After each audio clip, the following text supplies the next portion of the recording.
Hi, this is Anil and welcome to the video tutorial for the Learning Lad on C++ programming. So in this tutorial, we're going to learn about the IO streams in C++.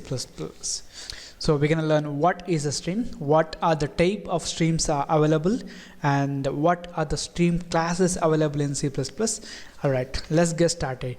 So if you have any programming experience in C, where we use the streams such as standard input, standard output, and standard errors, similar to them, in C++ also we're gonna use the streams. So what is a stream?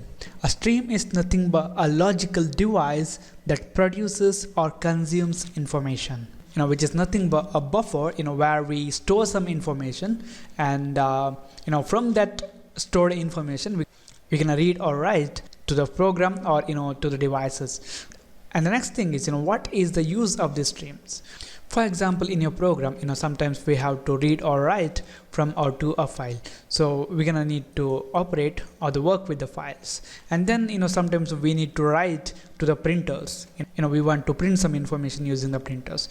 And sometimes we have to work with some other kinds of devices. For example, some display devices, or some the terminals, etc., etc. Whenever we work with these different devices, we need to use different functions to work with them.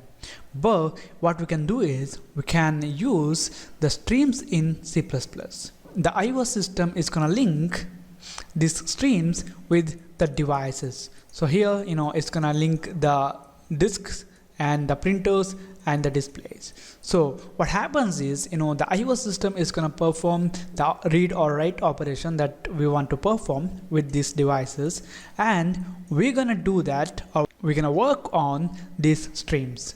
So what happens at that time is, no matter how many devices we need to work with, we need to learn only one kind of information, that is how to work with streams. So if we learn how to work with streams, then you guys can easily work with these files, easily work with these printers, and easily work with displays. They are linked with these streams by the IO system. So because all streams behave the same, the same IO functions can operate virtually on any type of physical device. For example, you can use the same function to write to a file, or you guys can use the same function to write to a printer, or you guys can use the same function to write to the display. So this is the advantage of the streams. Alright, the next thing is, what type of streams are available? We have text streams and the binary streams. So what is a text stream? A text stream is nothing but a sequence of characters. So when we perform an operation with a device, for example, we're gonna write to a device. So at that time, the content that we're gonna write and the content that will be written to the device will be different. For example, let's take a normal file operation. When we write to a file, a text file, at that time what happens, the new lines will be converted to carriage returns or line feeds. So we can say that, when we use a text stream, which is nothing but a sequence of characters, so we can say that, there is no one-to-one relationship between the characters that are written and those on the external device. Alright, the next thing is about the binary stream. So a binary stream is nothing but a sequence of bytes that have one-to-one correspondence to this in the external device. So when we use this binary stream, at that time, the content that we're gonna write and the content that will be written in that device are going to be same. There will not be any translation between the new line to carriage return or something like that. So if you guys don't understand about these types of streams, the text streams, the binary streams, just for the information purpose, I have told this, and then we're gonna move to the next topic, which is the C++ stream classes. So these are the important things.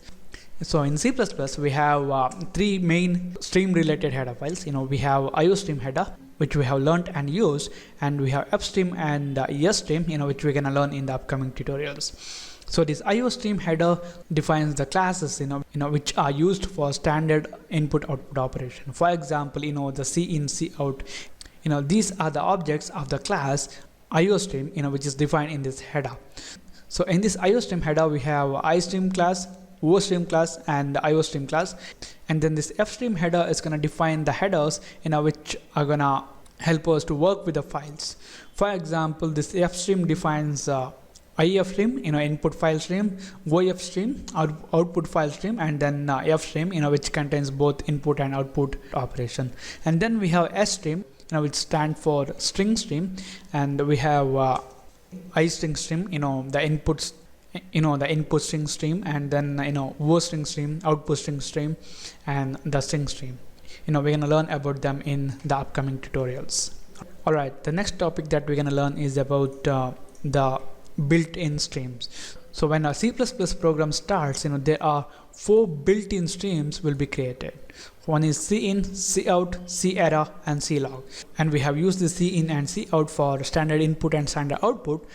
This cin is gonna take the input from the keyboard, and this cout produces the output in the display. And the cerr is used for outputting the errors, and also this clog is a buffered version of the error. And both these devices are gonna output to the display. All right, and the next thing that we're gonna learn is about the format flags and the manipulators.